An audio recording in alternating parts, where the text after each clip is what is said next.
Saulo de Tarso foi um dos homens mais respeitados da sua época e foi possivelmente o maior intelectual do mundo naqueles dias.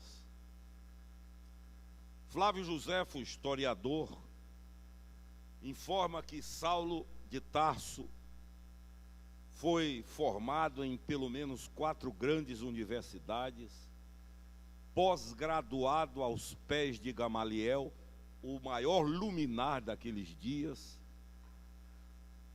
Com a idade mínima permitida, isso é 30 anos, tornou-se membro do Sinédrio, que era o Fórum Romano para a Judéia, uma espécie de Senado, embora não fosse.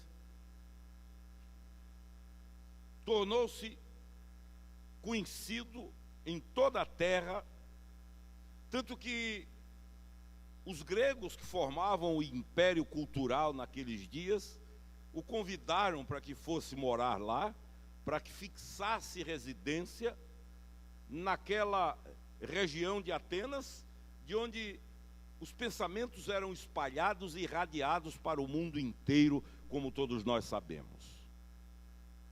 Esse indivíduo era de uma religiosidade crônica, fariseu, a mais radical das seitas, talvez rivalizando apenas com os zelotes, mas os zelotes tinham como uma conotação muito mais política. Os fariseus eram extremamente religiosos, gente que vivia de um literalismo e de um fundamentalismo inimaginável, gente que vivia de aparência.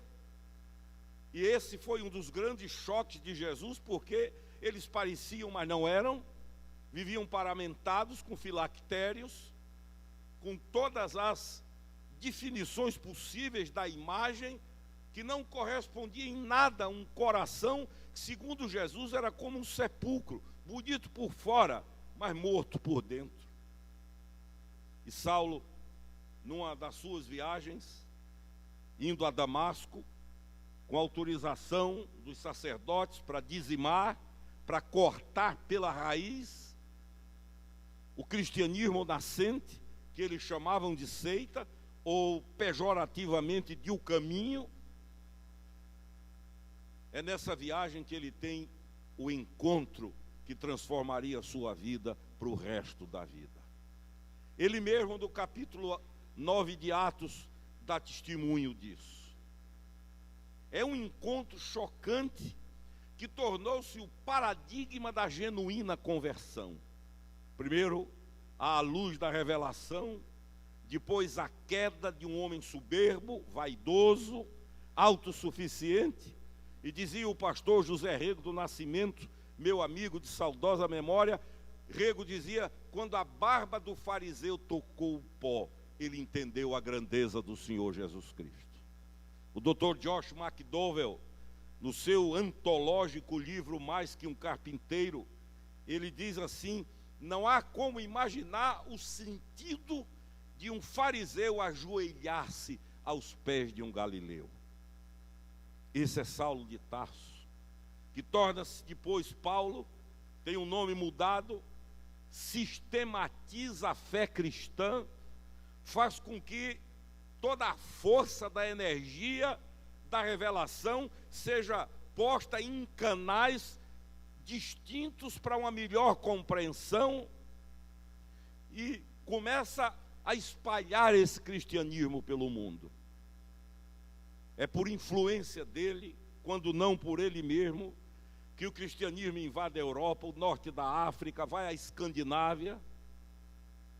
O cristianismo espalha-se pelo mundo inteiro, trazendo o nome do Senhor Jesus e o aval, a garantia desse indivíduo. A sua vida pode ser dividida em 2 momentos distintos. Antes da conversão, do ponto de vista humano, era uma vida agradável, boa reputação, conforto, honrarias, serpentinas, se houvesse, confetes. E um segundo momento depois do encontro com Jesus, quando do ponto de vista do sistema, ele entra num processo de, entre aspas, decadência, começa a sofrer, é surrado 3 vezes, picado por víbora, sofre naufrágios, é humilhado, preso. Nenhum outro tem no currículo tanta prisão como ele. Até que chega a Roma, de onde escreve esta segunda carta a um jovem discípulo, a quem amava de coração, cuja família ele conhecia. Timóteo já era a 3ª geração de gente convertida a Jesus, e Paulo conhecia as gerações, desde a avó Loide até o próprio Timóteo. E ele prepara esse menino com carinho, tanto que nas 2 cartas escritas a Timóteo, ele fundamenta todo o seu ensino na repetição por 4 vezes da expressão tu, porém. E ele fala do mundo, do sistema, da ordem de valores, das coisas, mas adverte Timóteo dizendo tu, porém, tu, porém, tu, porém. Até o capítulo 4 dessa segunda carta, ele continua nessa vida pedagógica, ensinando Timóteo a viver como homem, como jovem, como pastor, como servo de Deus. Subitamente, ainda o verso 6, ele muda o foco da conversa. Ele para de transmitir a Timóteo os ensinamentos e ele inicia o verso 6 dizendo, quanto a mim, e chama para ele, e se expõe, e começa a dizer uma série de coisas de uma profundidade existencial e bíblica, que são verdadeiras pérolas e tesouros que precisam ser avaliados por nós, ainda que rapidamente. No ano de 1985, eu e o Caio Fábio estivemos no gabinete do Dr. John Stott em Londres, conversando com ele, fazendo um convite para que ele viesse ao Brasil. E o Dr. Stott, já idoso, com os olhos azuis, úmidos, disse o seguinte: nunca consegui ler esta segunda carta de Paulo a Timóteo sem chorar e muito. E disse Dr. John Stott, só um coração de pedra, disse ele, não se quebra, não se sensibiliza ante as palavras de Paulo. Paulo está no fim. Ele começa o verso 6 dizendo, estou sendo oferecido por libação, que é uma linguagem teológica para derramamento de sangue. Libação era o ato pelo qual o sumo sacerdote derramava o sangue da oferta expiatória no altar, no ato de propiciação, e aquele sangue que era derramado chamava-se um ato de libação, e Paulo está simplesmente profetizando, antecipando, sem nenhum pavor, sem nenhum medo, olhando a morte nos olhos e dizendo, estou na hora de ter o meu próprio sangue derramado. O que aconteceu cerca de 1 ano depois, quando, pela insanidade de Nero, na hóstia romana, Paulo é decapitado, e realmente o sangue é derramado e ele é oferecido em libação. Logo em seguida ele usa outra palavra tremenda. Ele diz, o tempo da minha partida é chegado. E essa palavra partida, no texto grego de 2 Timóteo, é equivalente ao ato que os barqueiros praticavam para desatracar, para tirar as amarras que seguravam o barco ao cais. O que ele está dizendo é, eu estou desatracando, eu estou soltando as amarras, eu estou levantando âncoras. Ele está dizendo a Timóteo, meu filho, eu vou começar a travessia, eu vou para o outro lado, eu vou para outra margem. O que me prende aqui já está chegando ao final, e esse processo de tirar as cordas, de desamarrar, o barco da minha vida, do cais onde ele está preso, já iniciou, e é aí que ele começa a nos transmitir lições extraordinárias que servem para a nossa vida hoje, principalmente no último domingo do ano de 2012. Ele diz a Timóteo, em primeiro lugar, combati o bom combate, briguei, guerreei, mas não foi um combate maligno, não foi combater por combater. O combate que eu combati foi o bom combate, foi o combate cujas armas usadas são as armas descritas pela palavra de Deus, armas de perdão, armas de amor, armas de compreensão, armas de fé, aquelas armas que ele mesmo fala em Efésios capítulo 6, quando nos mostra a armadura do cristão. Combati o bom combate. Eu tenho absoluta certeza que muitos de vocês e muitos dos que me veem pela internet combateram combates ferrenhos no ano de 2012. Combates que deixaram marcas, cicatrizes, outras feridas nem cicatrizadas.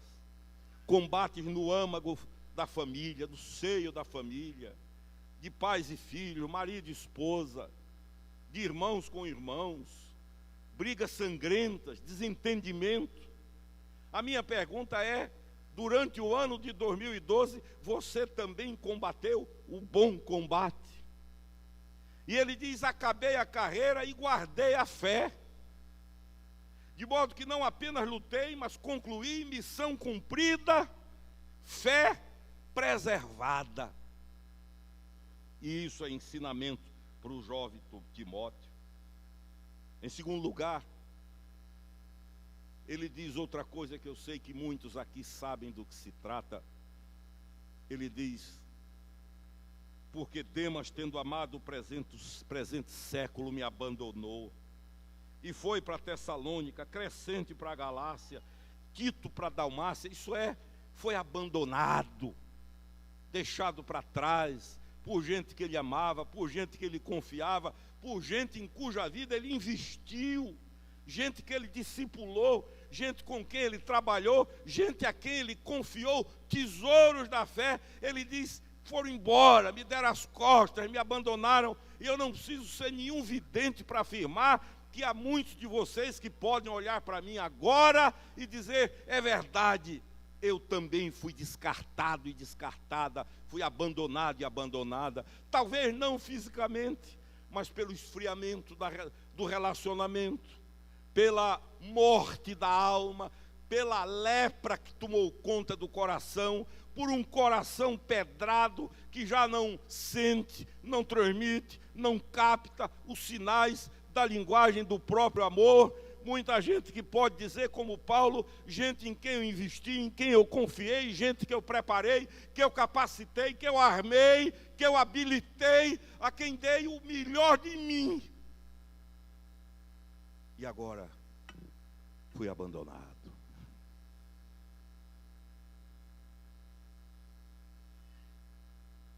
Essa é uma outra lição que ele passa para o jovem Timóteo. Cuidado, você também pode sofrer isso. Hoje eu recebi pelo celular uma mensagem lá dos Estados Unidos, de um casal a quem eu muito amo. E ele me disse agora, pouco antes do culto, ore por mim. Há uma ameaça pairando sobre o meu casamento, sobre a minha família. O risco do descarte, do abandono. Uma engenharia que ele começou a ter percepção, nascida nos fornos do inferno. Uma arquitetura maligna, com resultados que podem ser funestos. Paulo diz, todos eles me abandonaram. Se você olhar o verso 16, ele diz assim, na minha primeira defesa, ninguém foi a meu favor. Antes, todos me abandonaram. Todos. De modo que a fé em Jesus não anula essa possibilidade. Eu disse aqui hoje de manhã que quem quer ter relacionamento espiritual de só tirar vantagem, procure terreiro, esses exuzinhos da vida. Porque com Deus é uma cruz por dia e é uma cruz todo dia. A certeza do tapete vermelho e da glória é lá. Aqui é tomar a cruz de cada dia, negar-se a si mesmo e caminhar dizendo: não há nada que me separe de ti. Eu jamais te abandonarei, porque tu nunca me abandonaste. Agora no verso 11, ele diz outra coisa extraordinária. Se no verso 10 ele lamenta porque os amigos o abandonaram, Crescente, Demas e outros, Tito, no verso 11 ele diz: somente Lucas está comigo. Os outros foram embora, mas Lucas ficou. Interessante, e não pode ser coincidência, mas providência, é que Paulo já estava idoso. Calcula-se que ele deveria ter em torno de 92, 93 anos de idade, preso em Roma. A única pessoa que não o abandona e vai com ele até o fim é um médico. Deus deixa a pessoa certa para cuidar dele. Nos últimos dias de vida, só Lucas está comigo. E sabe o que é que isso ensina a Timóteo e a todos nós? Você nunca ficará sozinho. Deus sempre vai deixar alguém na sua vida. Talvez você nem chegue a cruzar fisicamente. Há muitos anos eu fui visitar um velhinho, foi ovelha do meu pai, foi zelador da igreja, estava morrendo, em Campina Grande. Fui visitá-lo, cheguei lá, um casebre, ele numa cama, já não levantava mais, há muitos anos não me via.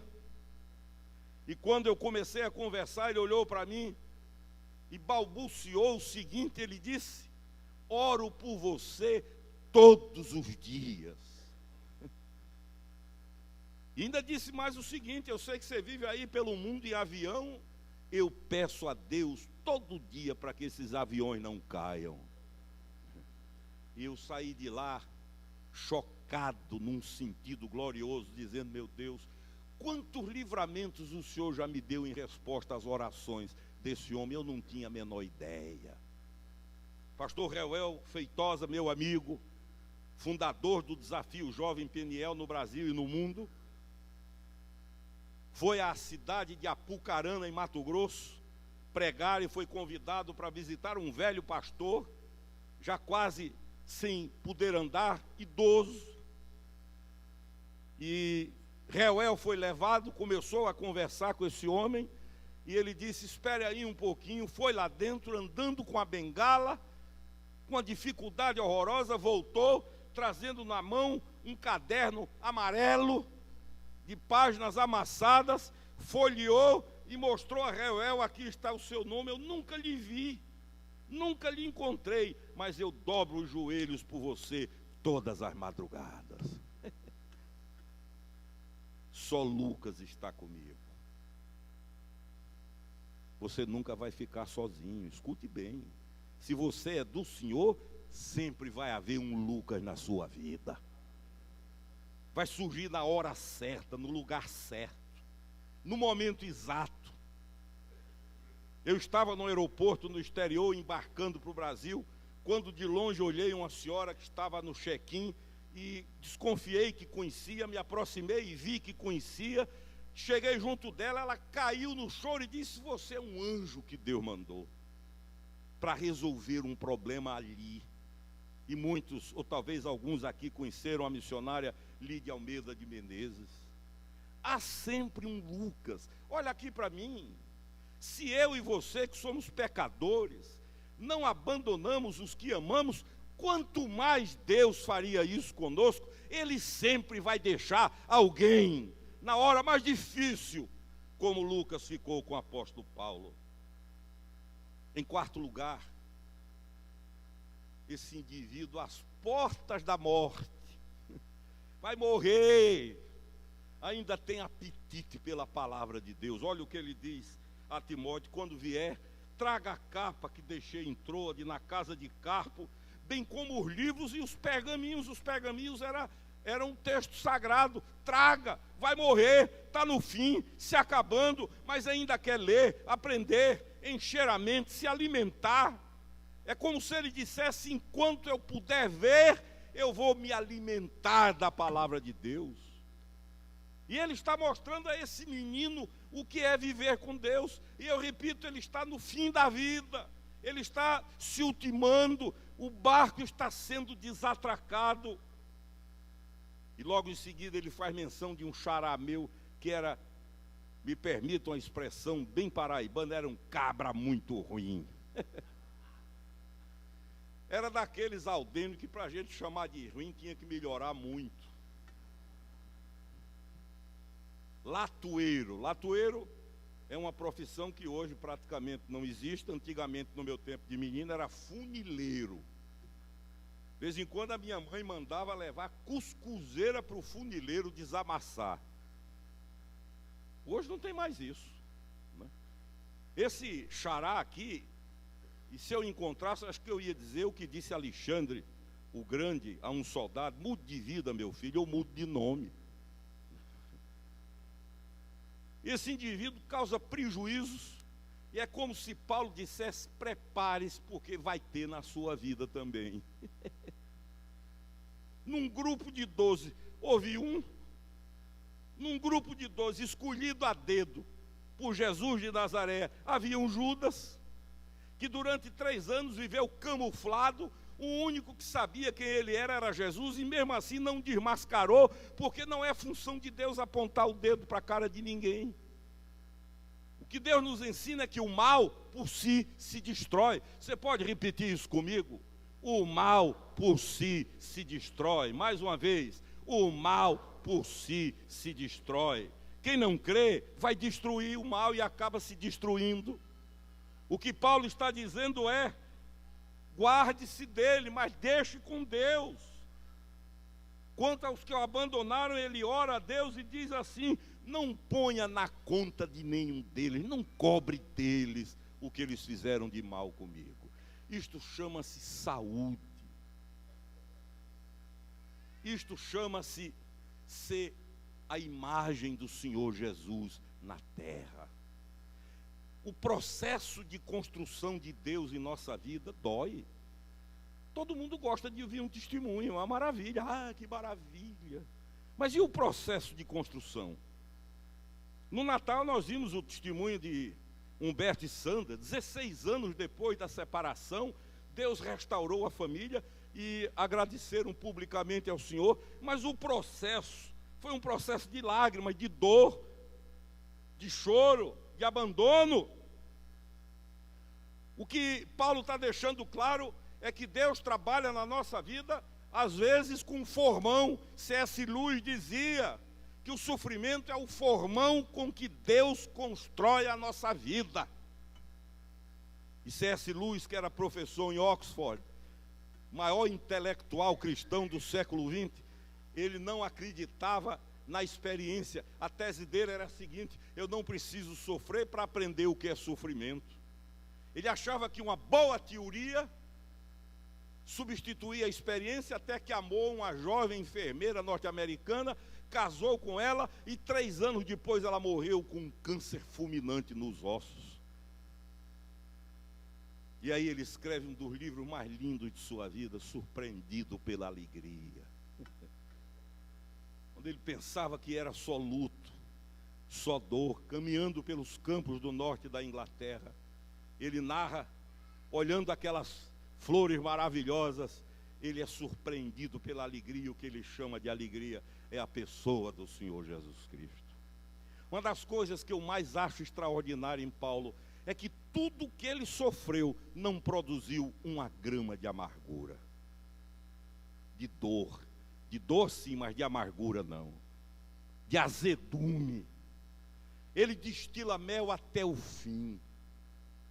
Hoje eu citei que ele foi traído, Estevão foi traído, Pedro foi traído, Jesus foi traído, mas tudo isso não foi capaz de tirar qualquer dose de fel. Só saiu mel, porque o coração era encharcado de mel. Como é que nós reagimos a tudo isso em 2012? Como é que reagimos ao abandono? Agradecemos o Lucas que Deus deixou, ou a Lucas que Deus deixou. Aqueles que nos descartaram foram tratados como os que nos perseguiram, os que falaram mal, aqueles que se voltaram contra nós. O que Paulo está dizendo a Timóteo no último trecho da última carta, na despedida, é o canto de cisne dele, é o inventário, é o balanço. O que ele está dizendo é: meu filho, deixe tudo nas mãos de Deus. Se você quiser resolver, vá. Agora Deus se afasta. Agora, se você se afasta, deixa com Deus. E não fique estressado imaginando como é que Deus vai agir, porque Deus é inteligente, criativo, imaginativo. Ele vem por onde a gente menos espera. Às vezes as soluções de Deus são tão surpreendentes que você passa pelo menos uns meses para absorver, para entender, e às vezes não entende, fica comendo do mel, permitam-me a expressão bem nossa, se lambuzando de mel, e vai morrer sem entender, glorificando o nome do Senhor. E ele conclui agora, e é isso que eu quero fazer com vocês. 2012 pode ter sido o ano de combates, 2012 pode ter sido o ano de abandono, 2012 pode ter sido o ano de perdas, e eu não estou aqui para dizer a você que 2013 nada disso vai acontecer. Pode haver tudo isso, as perspectivas podem continuar sombrias. Agora Paulo dá duas chaves a Timóteo que trazem sossego ao coração. A primeira, diz ele no verso 17: mas o Senhor me assistiu e me revestiu de forças, amém. Quando pensaram que eu ia cair, aí é que eu estava bem. Ele mesmo diz na segunda carta aos Coríntios, o Senhor diz a ele: quando você está fraco, meu filho, aí é que você é forte, porque o meu poder se aperfeiçoa na fraqueza. Enquanto você pensa que é forte, quer confiar no braço, mas quando você percebe que é fraco, que está arrasado, que não tem mais nada a fazer, aí eu entro. E o Senhor diz: a minha graça te basta, chega. Ele diz: o Senhor me assistiu. Eu disse aqui hoje de manhã, Deus não evitou que Daniel entrasse numa cova de leões, mas entrou com ele. Estou aqui. E diz um pregador amigo meu, que Daniel, diante de leões famintos, ficou fazendo bilu, bilu, bilu em queixo de leão. Deus não evita que Sadraque, Mesaque, Abednego caiam na fornalha de fogo ardente, aquecida 7 vezes mais. Ele podia apagar o fogo com um sopro, mas ele não evita. Agora ele diz: estou aqui, estou com vocês. Quando Nabucodonosor olha para dentro da fornalha, pergunta: escute, nós não jogamos lá dentro 3? Foi, eu estou vendo 4. E o quarto é semelhante ao Filho dos deuses. O que Deus nos garante para 2013 não é a anulação de lutas, de combates, de dificuldades, de sofrimentos, mas é a certeza de que Cristo é Emanuel e estará conosco todos os dias do ano de 2013. Policarpo, o velho bispo, 97 anos de idade, é levado à fogueira. Amarram Policarpo no poste, acendem, ele começa a sentir o calor nos pés, e um meirinho traz a proposta final e diz: o que se oferece ao Senhor é o seguinte: negue publicamente o nome de Jesus Cristo, e o Senhor será tirado da fogueira. Está na história, isso é fato. E Policarpo responde dizendo: em 92 anos de vida, ele nunca me abandonou, eu não vou abandoná-lo agora. O Senhor vai conosco. Às vezes a gente não vê, não imagina. Enquanto dormimos, ele vela. E a segunda coisa que Paulo diz, do verso 18, é a seguinte: o Senhor me livrará também de toda obra maligna. Ele me assistiu e Ele me livrará. Se houver uma engenharia maligna para destruir, para prejudicar, para amargurar, para entristecer, para detonar, fique tranquilo, o Senhor vai livrar-nos de toda a arma do mal. Caiam 1000 à direita, 10.000 à esquerda, nós não seremos atingidos. Aquele que habita no esconderijo do Altíssimo e descansa à sombra do Onipotente, diz ao Senhor: Tu és o meu refúgio, meu Deus, meu baluarte, Deus meu em quem confio. Paulo está dizendo: não se preocupe, estou no fim, mas o Senhor me livrará da boca do leão. Esse leão não vai me engolir. Esse leão é um leão barulhento, mas impotente, desdentado, meu filho. Os dentes dele foram quebrados quando o Senhor gritou: está consumado. O leão que anda comigo agora é o leão de Judá. É por isso que nós podemos olhar para 2012 e dizer: o Senhor nos assistiu. Eu sei que muitos de vocês dizem isso. E podemos olhar para 2013 e afirmar com segurança: o Senhor me livrará. Amém? Nós vamos cantar um louvor. E eu quero fazer um convite, como fiz hoje de manhã. Quero convidar aqui à frente para nós orarmos todos aqueles que hoje querem descansar nessa verdade. Querem olhar para 2012 e sepultar mágoas e dizer ao Senhor hoje de coração: não põe isso na conta deles. Doeu, machucou, feriu, marcou, ainda vai doer muito tempo, mas eu queria pedir ao Senhor que não cobrasse essa conta deles. Só aos olhos do mundo é loucura, queridos, é doidice, santa doidice. Foi o que o meu pai um dia disse a uma empregada doméstica que tirou a vida de um irmão meu com 2 anos de idade com leite fervente. E meu pai foi visitá-la presa. Olhou para ela e disse: vai doer para o resto da minha vida.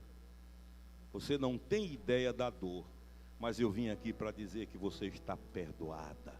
Não carregue nos ombros o peso dessa culpa. Quem é religioso não faz isso nunca.